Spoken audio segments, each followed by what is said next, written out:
கன்னடம் தாய் வீடு என்றிருந்தாலும் கன்னி உன் மறு வீடு தென்னகமாகும். கங்கையில் மேலான காவிரி தீர்த்தம் மங்கள நீராட முன்வினை தீர்க்கும். நீர் வண்ணம் எங்கும் மேவிட நஞ்சை புஞ்சைகள் பாரடி. ஊர் வண்ணம் என்ன கூறுவேன் தெய்வலோகமேதானடி. வேறெங்கு சென்ற போதிலும் இந்த இன்பங்கள் ஏதடி.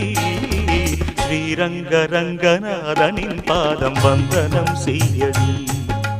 ஸ்ரீதேவி ரங்கநாயகி நாமம் சந்ததம் சொல்லடி. இன்பம் பொங்கும் தென்கங்கை நீராடி சென்றல் போல நீராடடி. மஞ்சள் குங்குமம் மங்கை நீ சூடி தெய்வ பாசுரம் பாடடி.